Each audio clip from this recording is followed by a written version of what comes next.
नमस्कार दोस्तों, क्यूको न्यूज़ पर आपका स्वागत है दोस्तों। तो दोस्तों, आज जो मैं खबर लेके आया हूँ, ये खबर है हमारे इंडियन डिफेंस से, और इंडियन डिफेंस पे आई हुई है बहुत बड़ी संकट। लेकिन ये संकट है क्या चीज़ की, और इसका इम्पैक्ट कहाँ से आया, और किस चीज़ के थ्रू जो है हम लोग को इतने सारे कॉन्सिक्वेंसेस झेलने पड़ रहे हैं, चलिए इस रिपोर्ट में देख लेते हैं दोस्तों।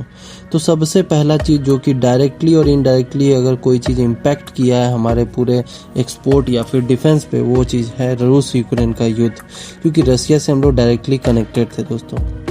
और रशिया हम लोग को बहुत सारे हथियार पहले से भी सप्लाई करता आ रहा है, और अभी जितने सारे अपग्रेडेशन भी करने थे वो भी हम लोग रशिया पे निर्भर थे। यहाँ तक कि S-400 की सप्लाई भी होनी थी रशिया से, लेकिन वो भी डिले हो गया, और उसका कारण है सिर्फ एक ही कारण है, और वो है रूस यूक्रेन का युद्ध। क्योंकि अगर रूस यूक्रेन का अगर युद्ध देख लिया जाए तो बहुत लोगों का कहना है कि ये एक कोल्ड वार है, जो कि अंत होने का अब नाम ही नहीं ले रहा है, और इसका कोई चांसेस ही नहीं मिल रहा है कि ये जो युद्ध है वो अंत होगा दोस्तों।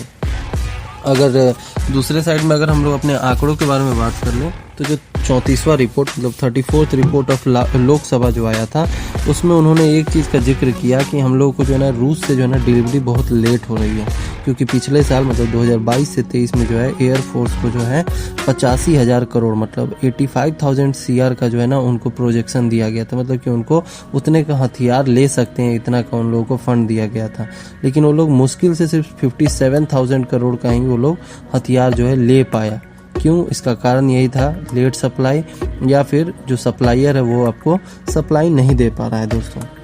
दूसरे साइड में आप अगर 2023 की देख लें तो हम लोगों ने आत्मनिर्भर भारत के ऊपर में बहुत ज़्यादा फोकस किया है, लेकिन फिर भी हम लोग का अभी मेजर डिफेंस इक्विपमेंट्स अभी फ़िलहाल के लिए हम लोग को दूसरे देश से तो इंपोर्ट करना ही पड़ेगा, और उसके लिए अराउंड 58,800 मतलब 58,800 करोड़ का जो है बजट फिर से अलॉट किया गया है अपने एयरफोर्स को। लेकिन इस बार तो एकदम ही चांसेस कम दिख रहे हैं, क्योंकि रूस यूक्रेन युद्ध के कारण जो है ना रसिया हम लोग को कोई भी वेपन अभी सप्लाई करने की हालत में है ही नहीं, क्योंकि वो अपने वार में ऑलरेडी उलझा हुआ है, और इस कारण जो है कोई भी साइन दिख ही नहीं रहा है कि डिलीवरी होगा रसिया की तरफ से। अब भारत के ऊपर में एक सबसे बड़ा सवाल आ गया ना कि रसिया से जो है ऑलरेडी सुकोई 30 MKI हो गया या फिर MiG-29 हो गया, उनको जो है बहुत सारे अपग्रेडेशन करवाने थे, जैसे कि 10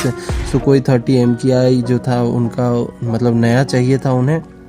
और साथ में उनको जो है अपने 55 MiG-29 जो थे उसको जो है रिपेयर करवाने थे। उसके लिए बहुत सारे स्पेयर पार्ट्स वगैरह के जो असिस्टेंस चाहिए थे, लेकिन ये सारा चीज़ जो है अब डिले हो सकता है क्योंकि युद्ध आ रखा है दोस्तों। दूसरे साइड में अगर बात करा जाए कि हम लोग जो है इतना सारा निर्भर हैं, वो क्यों है, हम लोग क्यों नहीं दूसरे देश से जो है फाइटर जेट खरीद ले रहे हैं? तो ऐसा नहीं है, क्योंकि नए फाइटर जेट को अगर आप किसी अपने देश में अगर ले रहे हैं ना, तो फिर उसका जो मैन्युफैक्चरिंग सर्विस हो गया, रिपेयर सर्विस हो गया, उसका अपना एक प्लेटफॉर्म होता है, ये सारा चीज़ को आपको अपने देश में एस्टेब्लिश करना पड़ता है, और इस चीज़ के लिए बहुत पैसा लगता है। उसीलिए अगर हमें दूसरे देश के ऊपर में अगर जाना है तो हम लोग को फिर से सारा चीज़ शुरुआत से हम लोग को एक सेटअप करना पड़ेगा दोस्तों। अब इसमें जो है ना डसॉल्ट एविएशन जो है ना वो बहुत ज़्यादा आगे आ रहा है, वो है फ्रांस की कंपनी जिसने अभी हम लोग को राफेल दी है। बाकी अगर हम लोग के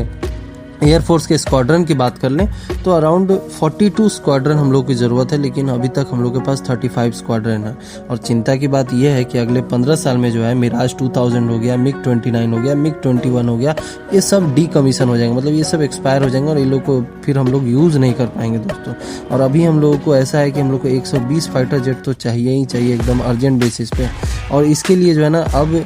इंडिया जो है अब रुख कर रहा है डसॉल्ट एविएशन की तरफ में। बाकी अगर डसॉल्ट एविएशन के बारे में अगर हम लोग देख ले तो डसॉल्ट एविएशन जो है ना हम लोग को आज से नहीं, इंडिपेंडेंस डे मतलब कि हम लोग के 1947 के बाद से ही उसने सप्लाई देना बहुत सारा चीज़ स्टार्ट कर दिया था। सबसे पहला 1960 में उन्होंने तूफ़ानी जो है जेट हम लोग को दिया था, तूफ़ानी फाइटर जेट, और उसके बाद मिराज जो है 2000 के करीब में दिया था, मतलब 2000 ईयर में जो है मिराज दिया था उन्होंने, और अभी हम लोग को रिसेंटली राफेल दिया है, और उन्होंने बोला है कि और भी राफेल वो लोग सप्लाई कर सकते हैं।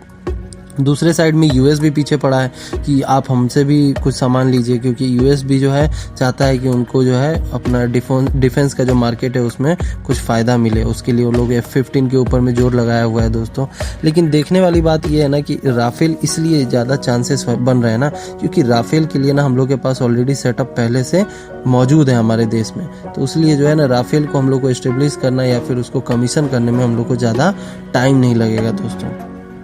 बाकी देखने वाली बात होगी कि अब जो है हो सकता है कि इंडिया जो है रुख करेगा वेस्टर्न देशों की तरफ, क्योंकि अब रसिया अपने को सप्लाई नहीं दे रहा और हम लोग को सप्लाई चाहिए ही चाहिए, इसलिए अब हो सकता है कि इंडिया रुख करेगा। लेकिन हाँ, इससे एक फ़ायदा ज़रूर होगा कि हम लोग को G7 में जो है हम लोगों की जो प्रतिनिधि है वो भी और ज़्यादा स्ट्रांग हो जाएगी दोस्तों। बाकी देखने वाली खबर रहेगी कि आने वाले टाइम में इंडियन गवर्नमेंट क्या डिसीजन लेती है और किस चीज़ के ऊपर में रुख करती है दोस्तों। तो दोस्तों आज के खबर में बस इतना ही। बाकी ये खबर आपको कैसा लगा कमेंट करके ज़रूर बताएं।